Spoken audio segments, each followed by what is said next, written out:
Hello everyone, good evening from Dubai. তো আমরা একটু রেস্ট নিয়ে নিলাম খাওয়া দাওয়া করে। আমার যদিও এখন ঘুম পাচ্ছে। তো যাই হোক, তো এখন আমরা আরেকবার বেরোচ্ছি। এখন একটু শপিং করতে বেরোচ্ছি, কোথাও মানে বিশাল ঘুরতে যেতে না, তো ওটাও ঘোরাই। তো দুবাইতে তো গোল্ড ফল বেশ বিখ্যাত, তো ওইটাই দেখতে যাচ্ছি কীরকম কী রেঞ্জেস আছে, ভালো লাগলে কিনবো। তো চলো যাওয়া যাক। এবার জানি না গোল্ড শোরুমের ভিতর ভিডিও অ্যালাউড কিনা, যদি অ্যালাউড হয় অবশ্যই ভিডিও করব, অবশ্যই ভিডিও করব। চলো যাওয়া যাক। এটা আমাদের গাইড নিয়ে যাচ্ছে না, এটা আমরা নিজেরাই যাচ্ছি। তারপর কালকে আমাদের আছে Burj Khalifa and aquarium tour. তো চলো সবটাই তোমাদের সাথে শেয়ার করবো যেমন করেছি। ও আগের ভ্লগটা দেখলে কেমন লাগলো সেটা অবশ্যই আমাকে জানাবে। যদি ভালো লাগে তাকে লাইক শেয়ার সাবস্ক্রাইব করতে কিন্তু অবশ্যই ভুলবে না। দেখতে থাকো, আসছে আরও নতুন নতুন কন্টেন্ট। সো এভরিওয়ান, আমরা কিন্তু এখানে নিচে লবিতে ওয়েট করছি আমাদের ক্যাবের জন্য। ওখানে ক্যাব বুক করবার জন্য কিন্তু পার্সোনাল দুটো অ্যাপ আছে, সেই অ্যাপের মাধ্যমে তোমরা ক্যাব বুক করতে পারো। আমাদের এখানে মোটামুটি উবের, ওলার মতো, আর ওখানে কিন্তু উবেরেরও ব্যবস্থা আছে, যেটা আমি দেখলাম। উবের ওলার মতো কিন্তু মোটামুটি 5-7 মিনিটেই তোমাদের ক্যাব কিন্তু চলে আসবে। তো আমরা বাইরে অলরেডি সো গাইজ, আমরা কিন্তু ট্যাক্সি বুক করেছি গোল্ড শপ যাওয়ার জন্য। তো ট্যাক্সি আসুক, আমরা ওয়েট করছি আমাদের হোটেলের বাইরে। দুবাই মানেই শুধু আকাশ ছোঁয়া বিল্ডিং নয়, বরং বিশ্বের অন্যতম আধুনিক ট্রাফিক ব্যবস্থার একটা উদাহরণ। দুবাইয়ের সব থেকে ব্যস্ত সড়কগুলোর মধ্যে রয়েছে শেখ জায়েদ রোড, আল খেল রোড এবং শেখ মোহাম্মদ বিন জায়েদ রোড। এই তিনটে রোডে সব থেকে বেশি গাড়ি চলে। প্রতিদিন প্রায় 35 লক্ষেরও বেশি যানবাহন কিন্তু এই দুবাইয়ের সড়কে চলাচল করে। ব্যস্ত সময় মানে অফিস টাইমে, বিশেষ করে 7টা থেকে 9টা আর বিকেলে 5টা থেকে 8টার মধ্যে প্রধানত এই সড়কগুলোতে যানজট দেখা যায়। তা আমরা মোটামুটি যাচ্ছিলাম, রওনা হয়ে গিয়েছিলাম কিন্তু 7টা নাগাদ। তো যথারীতি আমরা কিন্তু বিশাল ট্রাফিকের মধ্যে পড়েছিলাম, যেটার কারণে আমাদের 25 মিনিটের রাস্তা কিন্তু মোটামুটি লেগে গেছিল 45 মিনিটস বা 50 মিনিটসের মতো। এত ট্রাফিক পেরিয়ে আমরা কিন্তু ফাইনালি পৌঁছে গেছিলাম গোল্ড সোক, যেটা কিন্তু দেরাতে অবস্থিত। চলো এবার বাইরের সাইট সিন এনজয় করতে করতে আমরা কিন্তু দেরার সম্পর্কে জেনে নিই। দুবাইয়ের ইতিহাসে অন্যতম গুরুত্বপূর্ণ একটা অংশ হচ্ছে দেরা। একসময় এটা ছিল কিন্তু দুবাইয়ের প্রধান বাণিজ্যিক কেন্দ্র, আর আজও এখানকার ঐতিহ্য, সংস্কৃতি ও ব্যবসার পরিবেশ পর্যটকদের আকর্ষণ করে। দেরা কিন্তু দুবাই ক্রিকের পূর্ব দিকে অবস্থিত। বহু বছর আগে এখান থেকে কিন্তু দুবাইয়ের বাণিজ্যিক যাত্রা শুরু হয়েছিল। সেই কারণে এখানে কিন্তু বেশিরভাগ তোমার গোল্ড সোক, স্পাইস সোক আর পারফিউম সোকের দোকানগুলো কিন্তু আছে। যারা যারা তোমরা দুবাইতে যাবে অবশ্যই কিন্তু এটা ভিজিট করো। তোমাদের প্যাকেজের মধ্যে না থাকলেও এটা কিন্তু তোমরা আলাদাভাবে ভিজিট করো। আমাদের কিন্তু প্যাকেজের মধ্যে ছিল না, এটা আমরা আলাদাভাবে কিন্তু শপিং করতে যাব বলে একটা ফ্রি টাইম দেখে বেরিয়ে কিন্তু ক্যাব বুক করে নিয়ে ঘুরতে চলে গেছিলাম। বর্তমানে এটি বিখ্যাত গোল্ড সোক, স্পাইস সোক এবং পারফিউম সোকের জন্য কিন্তু বিখ্যাত। বিশ্বের বিভিন্ন দেশ থেকে মানুষ কিন্তু এখানে সোনা, মশলা, আতর এবং নানা ধরনের পণ্য কিনতে আসে। নিজের এবং নিজের প্রিয়জনের জন্য কিন্তু তোমরাও কিন্তু এখান থেকে আতর, নানা ধরনের পণ্য, এমনকি সোনার জিনিসও নিয়ে যেতে পারো। দেরা আর একটা বিশেষ আকর্ষণ হচ্ছে আবরা, যেখানে কিন্তু কাঠের ছোট নৌকা আছে যা অল্প খরচে দুবাই ক্রিক পার করে দেরা থেকে বুর দুবাইতে নিয়ে যায়। সেই ছোট্ট নৌকা ভ্রমণ কিন্তু তোমাদেরকে পুরনো দুবাইয়ের ঐতিহ্যবাহী সৌন্দর্য অনুভব করবার সুযোগ করে দেবে। আমরা কিন্তু এই নৌকাটাতে উঠিনি, যেহেতু অনেকটা রাত্রি হয়ে যাচ্ছিল, সেই কারণে আমরা কিন্তু শুধু মার্কেট ঘুরেছিলাম, মার্কেট ঘুরে ফিরে এসেছিলাম। রাস্তা খুব জ্যাম, 20-25 মিনিট কি 40 মিনিটের মতো লাগবে। 20 মিনিটের রাস্তা, কিন্তু এই জ্যাম বা ট্রাফিকের জন্য 40 মিনিটের মতো লাগবে। কিন্তু খুব সুন্দর জায়গা নাকি আমাদের ড্রাইভারটা তো বলছিল, মানে বিভিন্ন ধরনের গয়না বিভিন্ন বাজেটে তোমরা কিন্তু পেয়ে যাবে। তো চলো যাওয়া যাক, আমি খুব এক্সাইটেড যাওয়ার জন্য। দেখি কি কি পছন্দ হয়, কেমন কি চার্জেস।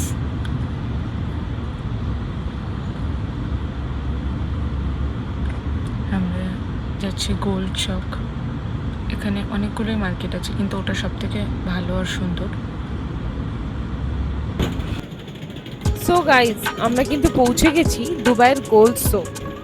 দুবাইয়ের গোল্ড সোক হলো বিশ্বের সব থেকে বিখ্যাত স্বর্ণের বাজারগুলোর মধ্যে একটি।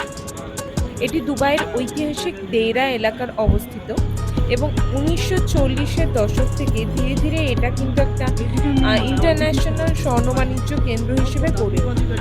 এখানে 300টিরও বেশি কিন্তু দোকানে 18, 21, 22 এবং 24 ক্যারেটের সোনার গয়না, হীরের গয়না, প্ল্যাটিনাম এবং মূল্যবান বিভিন্ন রত্ন কিন্তু বিক্রি হয়। গোল্ড সোকের সবচেয়ে বড় আকর্ষণ হচ্ছে বিশাল বৈচিত্র্য, সুন্দর ডিজাইন এবং প্রতিযোগিতামূলক দাম। এখানে এত ধরনের কালেকশন তোমরা পাবে, মানে দেখে পুরো পাগল হয়ে যাবে। তো আমরা একটা দোকানে 2-3টে দোকানে ঢুকেছিলাম। তো তার মধ্যে মেকিং চার্জেস কিন্তু এক একটা জায়গায় এক এক রকম, তাই তোমাদের কিন্তু একটু দেখে শুনে কিনতে হবে। এছাড়াও তোমরা যদি ব্র্যান্ড দেখতে চাও, আমাদের ইন্ডিয়ান ব্র্যান্ডসও এখানে অনেক আছে, যেমন মালাবার আমি দেখেছিলাম, তারপরে তোমার সেনকো ছিল। ঠিক আছে, তো দুবাই সাধারণত সোনার বিশুদ্ধতা কঠোরভাবে নিয়ন্ত্রিত হয়। এখানে তোমরা কিন্তু রিয়েল গোল্ড পাবে, তাই এখানকার সোনার মানের ওপর ক্রেতাদের কিন্তু আস্থা রয়েছে। তবে সোনার দাম ও ইন্টারন্যাশনাল বাজারের সঙ্গে পরিবর্তিত হয় এবং গয়না কেনার সময় অনেক ক্ষেত্রে কিন্তু মেকিং চার্জ নিয়ে দরদামও করা যায়। মানে আমাদের এখানে যেমন মেকিং চার্জটা এক একটা দোকানে ফিক্স থাকে, তো এখানে কিন্তু ডিফারেন্ট পাবে আর একটু কমে পাবে। তো সেই কারণেই কিন্তু আমি বলবো, যারা যাচ্ছ কিছুটা হলেও নিজের মেমোরিজের জন্য, যাদের সামর্থ্য হবে তারা কিন্তু কিছু গোল্ড কিনে এনো, তাহলে কিন্তু তোমাদের অনেকটাই লাভবান হবে সবাই। এবার সব থেকে মজার জিনিসটা আমি কিন্তু তোমাদের জানিয়ে রাখি, এই গোল্ড শোকে সব থেকে বড় অ্যাট্রাকটিভ একটা জিনিস হচ্ছে নাজমাত তেহবা, মানে স্টার অফ তেহবা বলা যেতে পারে। এই নামের একটা বিশাল সোনার আংটি। এই আংটিটার ওজন প্রায় 57 কিলোগ্রাম, যার মধ্যে প্রায় 5.17 কিলোগ্রাম সোয়ারাভাস্কি ক্রিস্টাল বসানো রয়েছে। এটা সৌদি আরবের তাইবা গোল্ড এবং জুয়েলারি তৈরি করেছিল এবং বহু বছর ধরে গিনেস ওয়ার্ল্ড রেকর্ডে বিশ্বের সব থেকে ভারী সোনার আংটি হিসেবে কিন্তু স্বীকৃত ছিল। বর্তমানে এই আংটিটা কিন্তু দুবাই গোল্ড শোকে প্রদর্শিত হয় এবং হাজার হাজার পর্যটক কিন্তু এটা দেখতে আসে। তেমনই আমরাও কিন্তু দেখতে গেছিলাম। এর ভিডিওটা তোমরা এই নেক্সট ভিডিওটাতেই পাবে। আমি হয়তো আমার ভয়েস রেকর্ডটা হয়তো একটু আগে হচ্ছে, কারণ তখন আমি ভয়েস রেকর্ডটা দিইনি। তোমরা ওখানে দেখতে পাবে আংটিটা কতটা সুন্দর আর কতটা কিন্তু স্পেশাল। তবে একটা মজার তথ্য হচ্ছে 2016 সালে চীনের মনকিনগ্রান জুয়েলারি গ্রুপ প্রায় 82.2 কিলোগ্রাম ওজনের 24 ক্যারেটের একটা সোনার আংটি তৈরি করে কিন্তু এই গিনিস ওয়ার্ল্ড রেকর্ডটা গড়ে। ফলে বিশ্বের সব থেকে বড় সোনার আংটির যে রেকর্ডটা ছিল নাজমাত তেহবার, সেটা কিন্তু আর এর দখলে নেই, ওটা চলে গেছে কিন্তু চীনের কাছে। তো সেই কারণে তোমরা যদি দুবাই ভ্রমণে আসো, তাহলে কিন্তু গোল্ড শোকে ঘুরে দেখতে ভুলবে না। অসংখ্য সোনার অলংকারে সাজানো এই বাজার শুধু কেনাকাটার জায়গা নয়, বরং এটা দুবাইয়ের ঐতিহ্য, ব্যবসা এবং পর্যটনের একটা অনন্য প্রতীক। এছাড়াও তোমরা অনেক কিছু জানতে পারবে, অনেক স্পেশাল জিনিস দেখতেও পাবে। যেমন আমি ওই আংটিটার সম্পর্কে জানতে পারলাম, আর দেখে তো আমি পুরো অবাক হয়ে গেছিলাম। এছাড়াও এই পুরো মার্কেটটাকে দেখে মনে হবে যেন আমাদের এখানকার মতো নর্মাল কোনো মল, মনেই হবে না যেন এখানে একটা খনির বা সোনার পুরো ভান্ডার রয়েছে।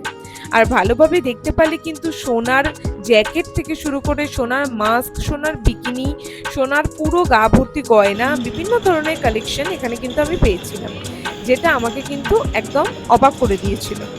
তো চলো আমরা কিন্তু এই আংটিটা দেখে নিই, আশা করি তোমাদেরও সবার ভালো লাগবে। তো এইটা দেখে মোটামুটি কিছু শপিং করে আমরা কিন্তু আমাদের পার্সোনাল শপিং করতে চলে যাব, যেখানে কিন্তু আমরা কিনে নিয়েছিলাম একটা গলার কিন্তু হার। তো চলো ওখানে গিয়ে কিছু কালেকশনস আমরা দেখবো। ওই দোকানটাতে কিছু কিছু দোকান আমরা ঘুরেছিলাম, কিন্তু সব দোকানে কি বলতো ভেতরে মানে রেকর্ড করতে দিচ্ছে না।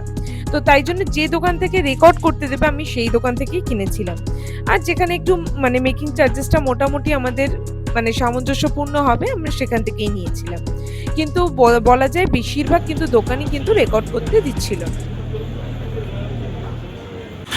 সো গাইজ, আমরা এখন আছি দুবাইয়ের সব থেকে বড় গোল্ডের রিং এর সামনে, সব থেকে বড়। কত হবে? এটা গিনিস রেকর্ড করেছে। এটা হচ্ছে তোমাদের 58.686 KG 21 carat gold ring. Just marvellous. Total weight 63 KG, গোল্ডের ওয়েট 58, পাথরের ওয়েট আছে। ও পাথরেরও ওয়েট আছে। ওয়াও, জাস্ট দারুণ দেখতে। হ্যালো। কি দারুণ দেখতে, ওয়াও। চলো নেক্সট কিছু দেখি।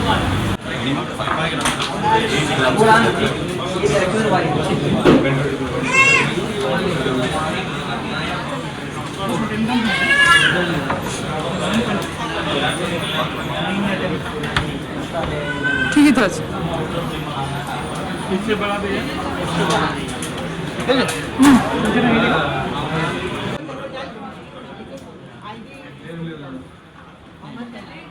आपका नाम डाल सकते हैं, उनका आईडी आपके पास आईडी रहेगा तो डाल सकते हैं उनका। তাহলে আমরা এটা দেখলাম, এটাও খারাপ। सबीरा मोहम्मद सिद्दीकी होता है, सॉलिड एक नाम डाल सकते हैं, डेली यूज के लिए अच्छा है, ये नाम दे दो, पासपोर्ट है उनका, पासपोर्ट है उनका, नाम का हो जाएगा। এখানে দেখতে দেখতে আমরা কিন্তু চলে এসেছি আমাদের ওই গয়নার দোকানে। এসে কিন্তু আমরা অনেকগুলো, আমার হাজবেন্ড কিন্তু গলার চেন দেখে নিচ্ছিল। তার মধ্যে থেকে একটা কিন্তু ফাইনাল করেছিল, যেটা দেখতে কিন্তু খুব সুন্দর ছিল। আমি এখানে দেখাতে পাচ্ছি না ক্লিয়ারলি, আমি কিন্তু হোটেলে গিয়ে অবশ্যই তোমাদের দেখাবো।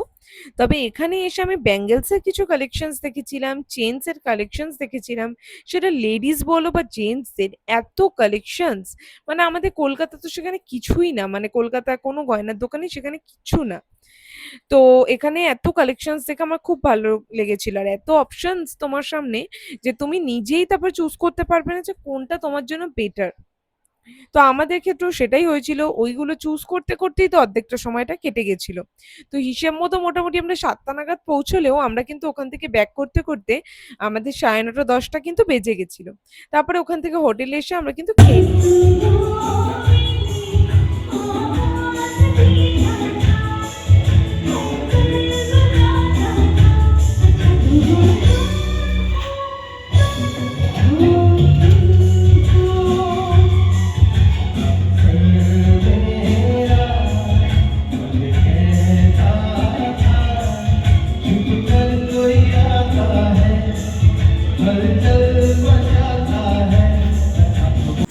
সো গাইজ ফাইনালি আমরা হোটেলে ফিরে এসেছি, অনেক জিনিসপত্র কিনেছি, সবই তোমাদের দেখাবো। তো চলো দেখিয়ে নিই আগে কী কী জিনিসপত্র কিনেছি। সো গাইজ দেখো আমি দুবাই থেকে কী কিনেছি। ফার্স্ট হচ্ছে আইপ্যাড অ্যাপেলের, নেক্সট হচ্ছে গোল্ড চেইন, ওকে ওকে, নেক্সট হচ্ছে বহুত সারা চকলেট, এটা হচ্ছে ফ্রিজ ম্যাগনেট দুবাইয়ে, সুন্দর হয়েছে। बहुत सारा চকলেটস, এখানে আছে এগুলো স্পেশাল চকলেট, পেস্তা দিয়ে তৈরি। আর এটা হচ্ছে যেটা আমি তোমাদের দেখিয়েছিলাম ওখানে, কি মানে এটা নাকি ভাব নেয়, মানে তোমার ঠান্ডা লাগলে সর্দি কাশি লাগলে এটাতে ভাব নিলে ভালো লাগে আর কি। তো এই হচ্ছে আমার শপিং ফ্রম দুবাই।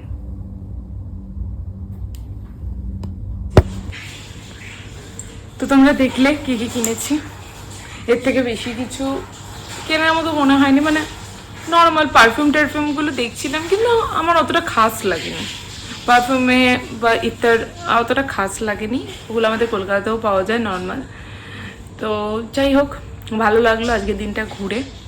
তো কাল আমরা যাচ্ছি Burj Khalifa, most awaited moment, okay. তো বিকেলের দিকে আমরা যাব বুর্জ খলিফা। বিকেলে যাওয়াই ভালো, যে লাইট শোটা আছে ওটা খুব ভালো লাগে, fountain show and Dubai aquarium, দুটোই খুব সুন্দর, দুটো দেখবার জন্য আমি খুব এক্সাইটেড অনেকদিন থেকে। তো চলো একেবারে কাল সকালে দেখা হচ্ছে। কাল সকালে সেরকম আমাদের কিছু প্ল্যান নেই, তবে দেখছি কোথাও ঘুরতে বেরোবো নাকি সুইমিং পুলে মানে টাইম স্পেন্ড করবো, দেখছি। আর তো 2 দিন তো হয়েই গেল আমাদের দুবাইতে, দেখতে দেখতে সময় কেটে যায়। কিন্তু ট্রাস্ট মি, দুবাইতে এসে তোমার একবারও মনে হবে না তোমার খাওয়ার দিক থেকে কোনো প্রবলেম বা কোনো কিছুর দিক থেকে, মানে থাইল্যান্ডে যেটা আমরা ফেস করেছিলাম খাওয়া দাওয়ার দিক থেকে খুব সমস্যা হয়েছিল, মানে খাওয়ার তো পোষাচ্ছিলই না। কিন্তু এখানে চারপাশেই তুমি ইন্ডিয়ান রেস্টুরেন্ট পেয়ে যাবে, যার শেফ কিন্তু ইন্ডিয়ান, ঠিক আছে, যার ফলে খাওয়া দাওয়ার দিক থেকে কোনো প্রবলেম হচ্ছে না আমাদের কোনো দিকেই, খুব একটা খুব শুধু ওই ক্রুইজে খাবারটা একটু খারাপ ছিল, মানে কোয়ালিটি খারাপ না, মানে খেতে একটু টেস্টটা আজব ধরনের আর কি, ভালো লাগে না আমার অতটা। কিন্তু বাকি যে কদিন খেয়েছি দুপুরবেলা রাত্রিবেলা বেশ ভালো ছিল। তো চলো আজকের মতো টাটা, গুড নাইট, সবাই ভালো থাকো সুস্থ থাকো। তো টাটা, দেখা হচ্ছে আবার কালকে নেক্সট ভিডিওতে। আর যদি ভিডিওটা ভালো লেগে থাকে তাহলে কিন্তু লাইক শেয়ার অ্যান্ড সাবস্ক্রাইব করতে কিন্তু ভুলবে না। Good night lovelies, by.